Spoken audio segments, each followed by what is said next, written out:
holding on, and I know for sure.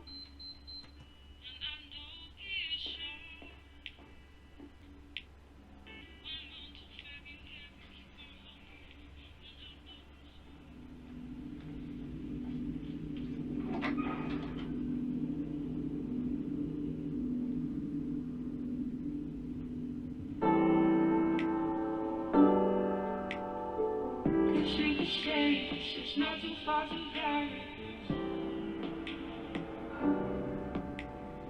Cause you could say this is not too far to carry this. Cause you could say this is not too far to carry. And this times I need, and this days I need. You could say this is not too far. And this times I need, and this days I need. It's been a long time coming, but I'm falling short. You could say this is not too far to carry. It's been a long time coming, but I'm falling short. You could say this is not too far to carry.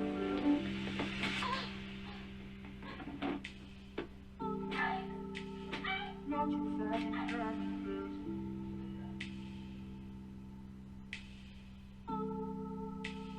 Not too far to carry. Because you took something away from yourself.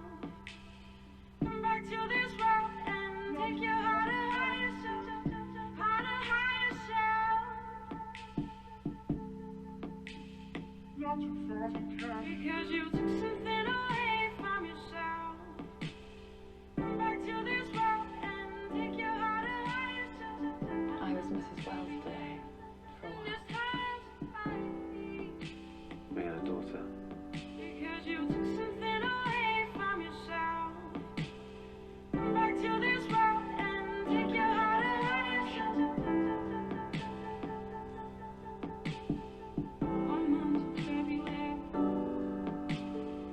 Cause you could say this is not too far to carry this. Cause you could say this is not too far to carry this.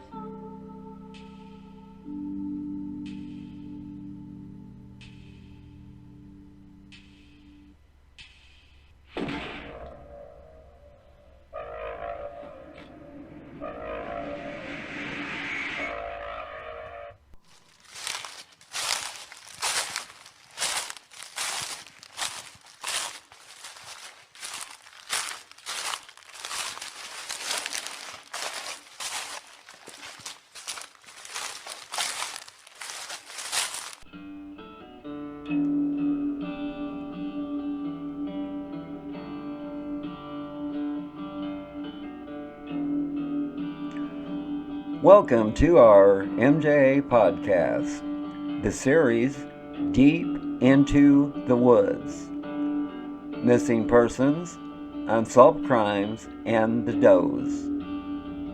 This is episode 16, part 2, the Peoria 7. This podcast will cover 7 missing person cases from Illinois.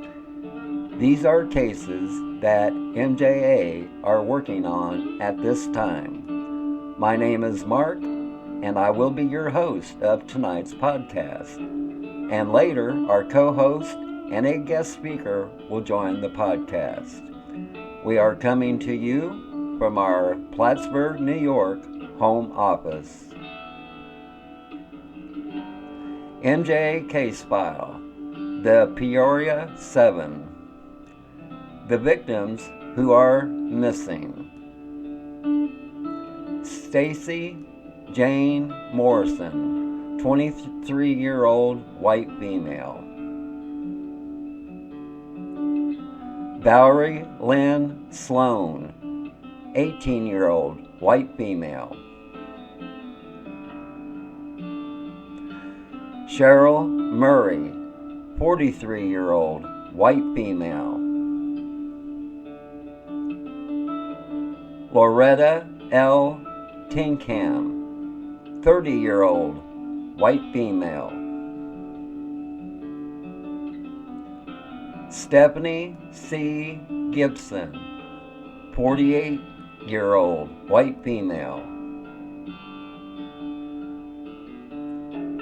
Shirley Ann Carpenter Trapp, 45-year-old black female.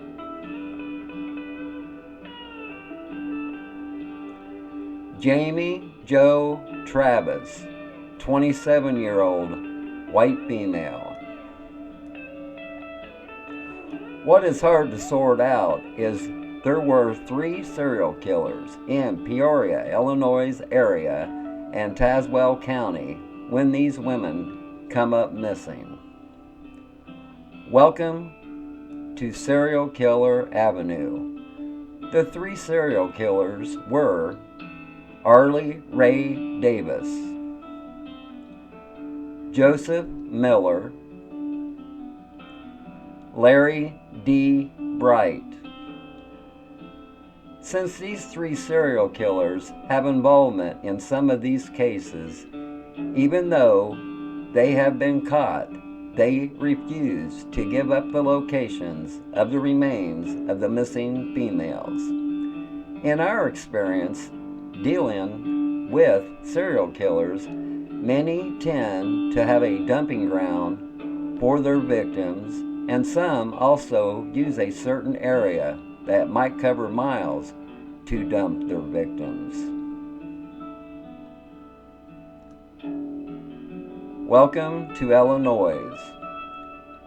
Case 1. Stacy Jane Morrison, 23-year-old white female, vanished without a trace on May 20th, 1993 from Peoria, Illinois, located in Tazewell County.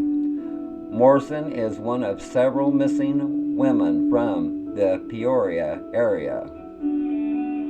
Arlie Ray Davis, a former Peorian who was sentenced to death for one murder but was suspected of many more.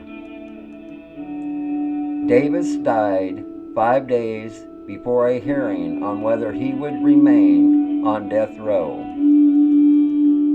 But it's likely that she is a victim of serial killer Joseph Miller, along with several others.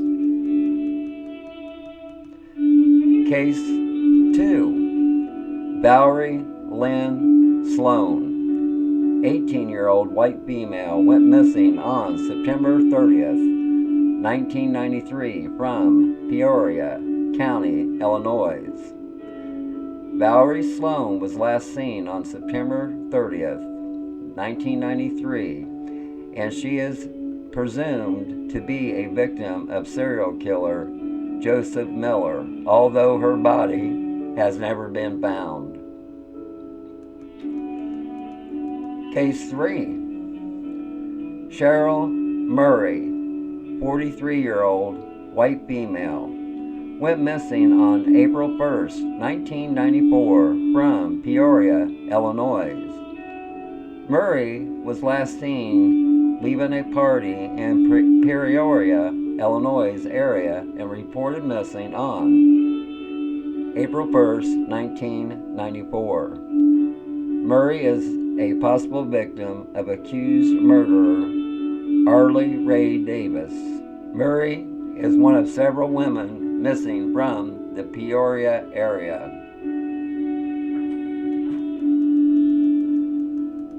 Case 4.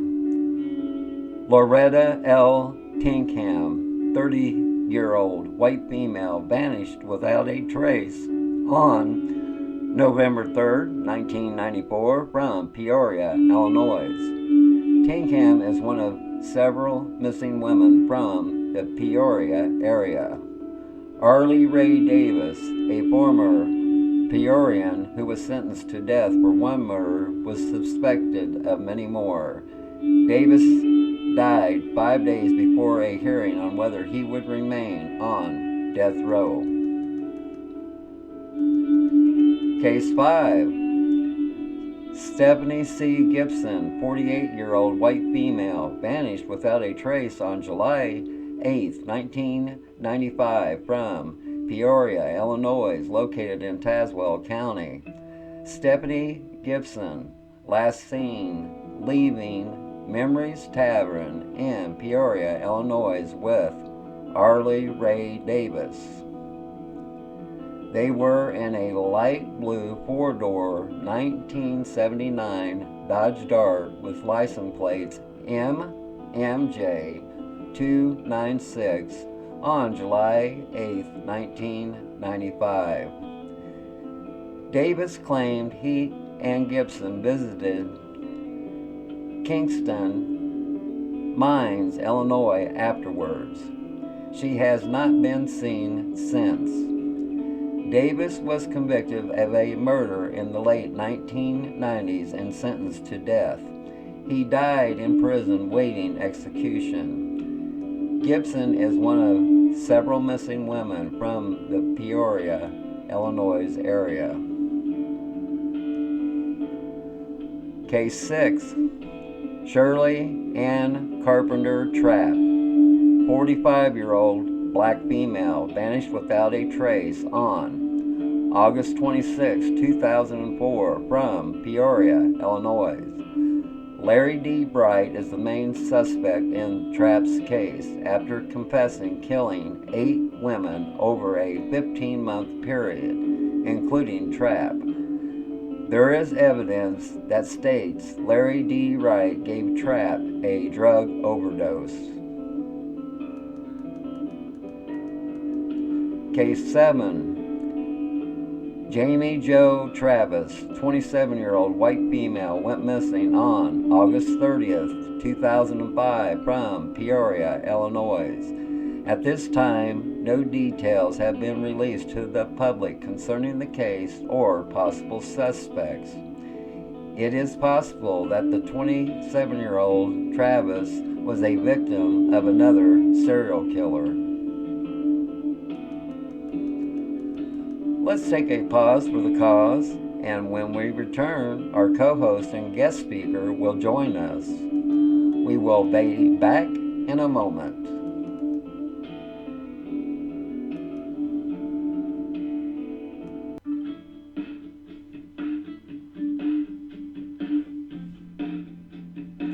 Hey folks, MJA would like to give a very special shout out to the Happy Hour Restaurant in Wells River, Vermont. They have excellent food and their drinks hit the spot. They have a wide variety on their menu, so please check it out. Once again, that's the Happy Hour Restaurant in Wells River, Vermont. Thank you.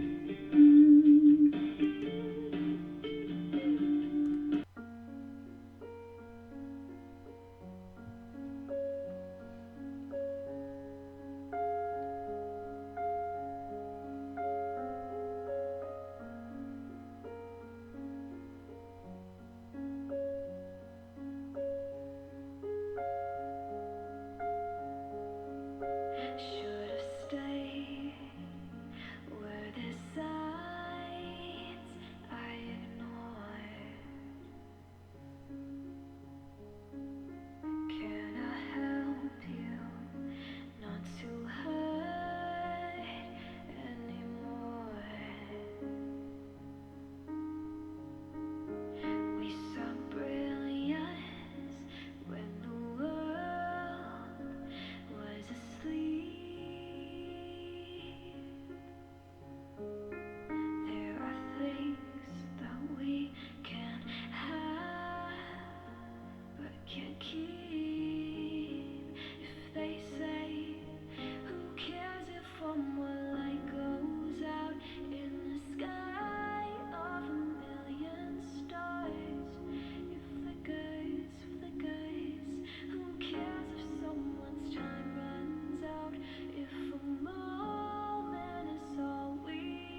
These are lyrics from a song that sums up why people become investigators.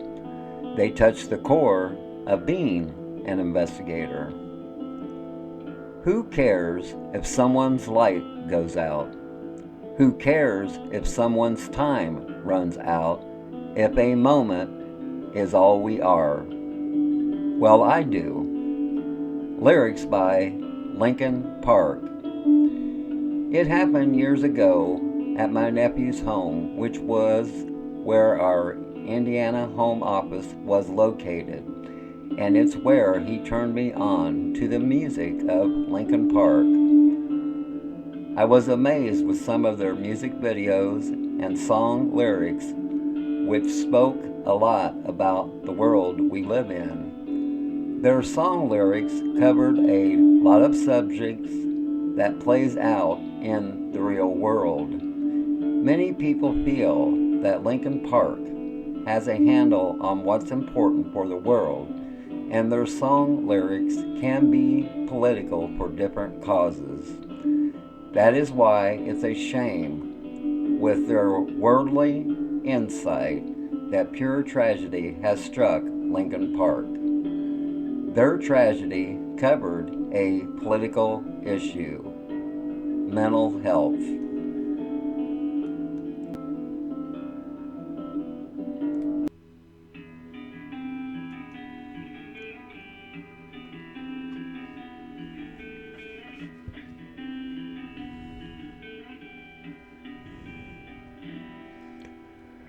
When there is an ending, there was a beginning.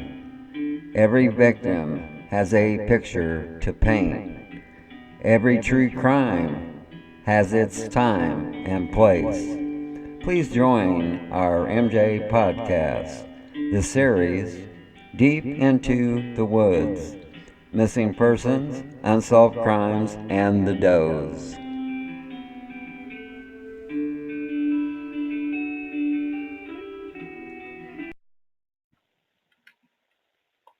Welcome back to our MJ podcast, the series Deep into the Woods: Missing Persons, Unsolved Crimes, and the Does. This is episode 16, part 2, the Peoria 7. This episode covers 7 females who are missing from Illinois. Joining us on the line is our co-host, Miss Cali, who is also a profiler and researcher at MJA.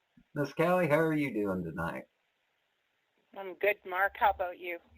I'm just fine. And That's good. we're just gonna kick right in the gear. How odd How odd is it to have 3 serial killers working in the same area? Well, Mark, I've been looking this over and thinking about the geography. Is it Peoria? Is that how you say that name? Yes, Peoria. Well, the geography there, it's sitting on the waterfront, and it is well populated. It's a high populated area with people coming, vast number of people and cultures all living in a rather small area, considering. And it's been noted that Peoria is one of the top 25 most violent places to live in Illinois. Oh, really? I didn't know that. Yeah. Statistically, it says Peoria has a violent crime rate of 649.15, and the population of 116,923. In 2014, there were 759 violent crimes in Peoria and 7 murders, 68 cases of rape, 230 robberies, and 454 aggravated assaults. Carbondale has a violent crime rate, and that's another area too. So I won't go on about that one, but this was all done up in on June the 3rd, 2016. So I think you're looking at a place that's overrun. Well, Illinois is a really a small state, unlike Texas or California. So I could see three Right. serial killers working in the same areas in those states, but not in Illinois. And um, that's why it was mind-boggling after reading about all this. And wouldn't you think, since law enforcement caught all three of the serial killers, that they would know their MO and should know what happened to the victims? Well, I think they certainly should.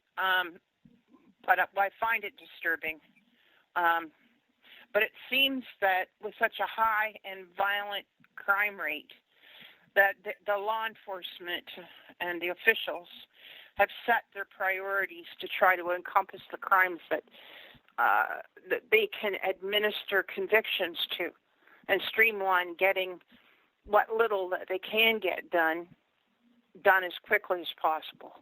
And I think that they're probably overwhelmed and understaffed to handle what's going on. And there has to be some kind of relief for that situation, or some kind of outside help that can bring things around, because, wow, sounds like to me it's out of control. Okay. And how much do you think that the female's lifestyle played a part in them being abducted? Oh, dear. Here we go with victimology and victim blaming again. Mm-hmm. Not a good way to go on this. I don't believe that is where it's at.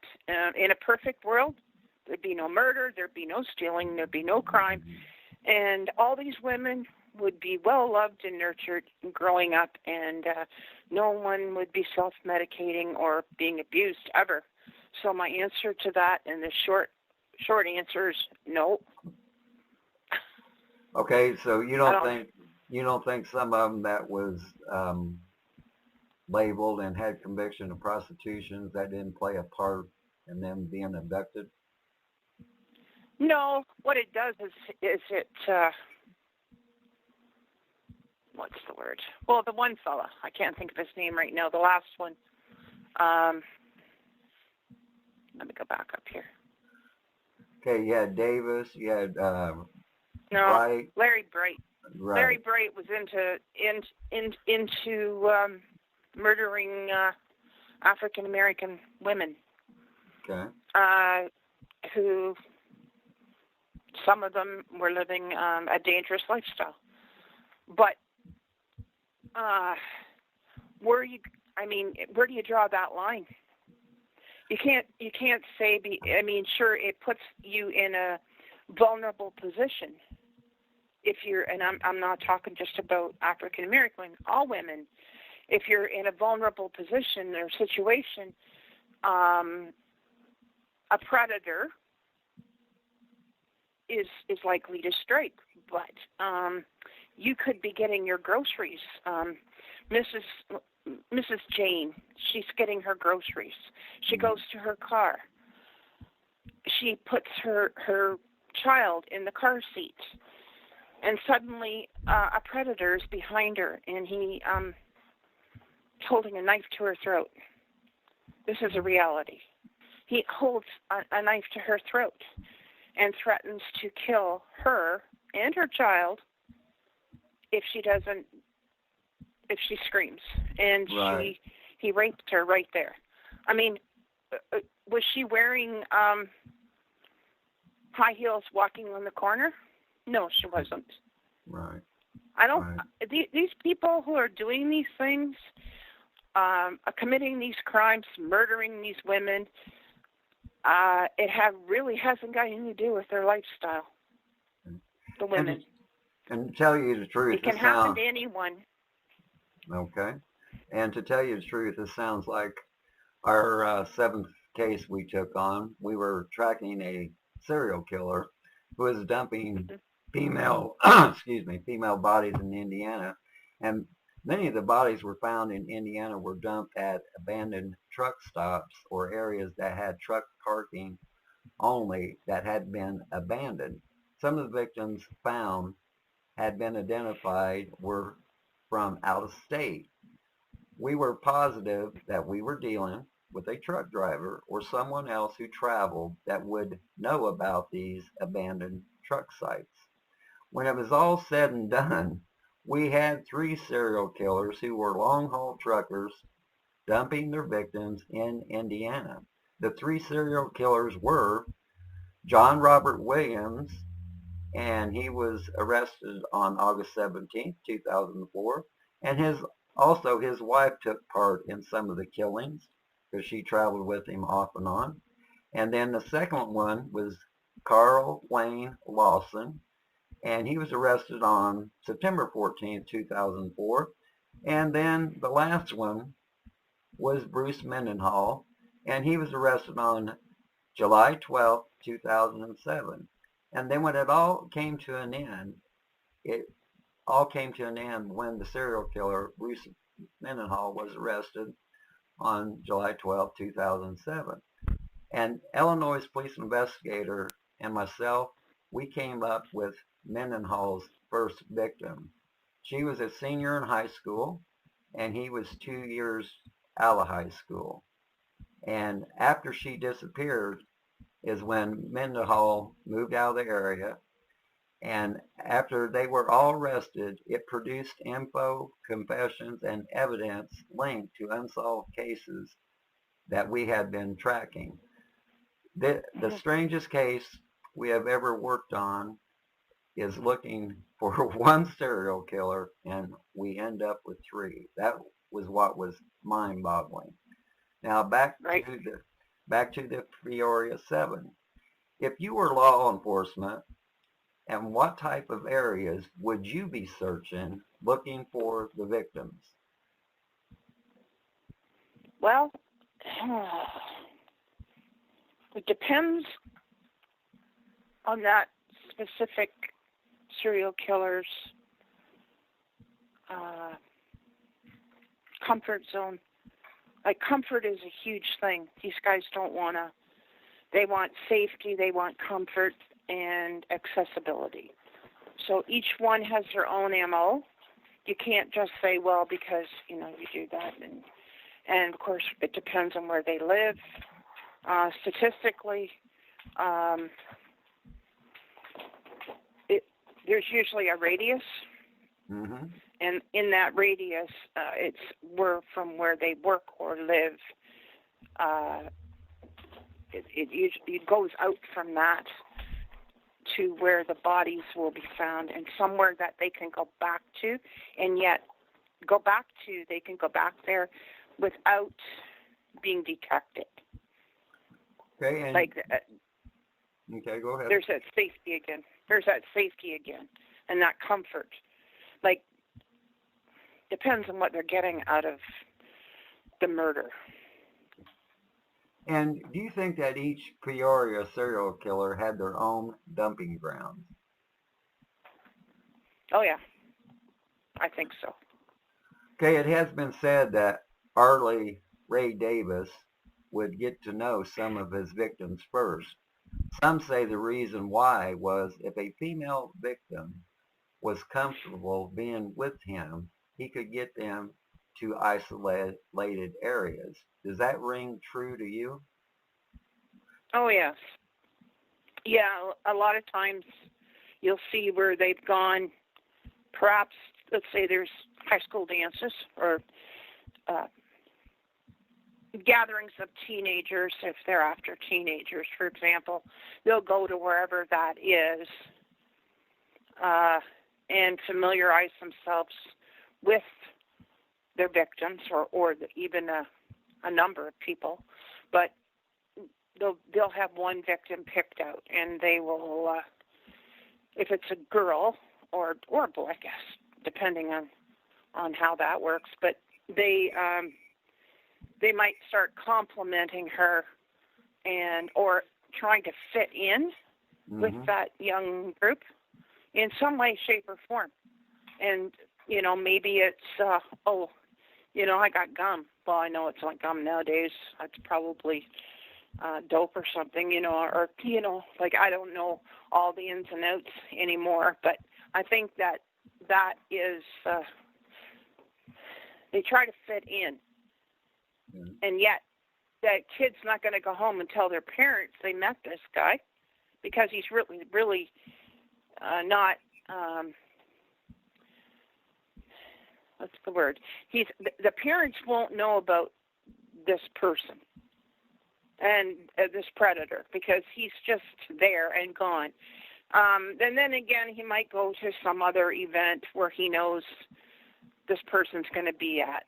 And maybe he's just sitting back listening and finding out stuff by listening. Okay. Whether it's in a restaurant, coffee shop, whatever, just picking up the information in the background and then showing up there. And then when he offers to give that girl a ride, it's like, because it's raining, just for an example, you know, she's going to, oh, well, you know, in her mind somewhere, and he's told her already how wonderful she is or beautiful she is, or, oh, I really like that color on you. Like, what young girl doesn't like to get complimented, right? So, all these little things, it's not ever going to be one big thing all at once. So he's probably familiarized. I mean, there are those who do that. I mean, just grab someone. But most of the time, I think it is familiarizing themselves with a person over a period of time. And they're not looking like they're doing anything wrong. But, yeah, if anyone's familiar with that, they would be like not paying attention to this person at all. But I do believe that. Yeah, as far as the Travis girl, I've off and on through the years, I've been in contact with one of her family members through email, and okay. I've asked her to come on the show, and she's never replied yes or no. And but like I said, at this time, MJA wants to say to all the victims' family that we are working very hard to locate your missing loved ones. Thanks, Miss Cali, for being on the show tonight, and I'll be in touch with you soon. You have been listening to our MJA podcast, the series Deep into the Woods. This is episode Good night, all. This is episode 16, part 2, the Peoria 7. I have 2 quotes for our listeners. Love the life you live. Live the life you love. Bob Marley. Hope is only thing stronger than fear. Hope is the only thing stronger than fear. Author unknown. Always remember, folks, if you ever get bored with nothing to do, well, take a walk deep in the woods. You might be surprised at what you might find. I want to thank our listeners for tuning in. It means a lot. That's the end of our MJ podcast. My name is Mark. I was your host for tonight's show. And we would like to say to you all, good night from Plattsburgh, New York. What does it look like in heaven? Is it peaceful? Is it free like they say? Does the sun shine bright forever? Have your fears and your pain gone away? Here on earth it feels like every day good is missing since you left. And here on earth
laughing.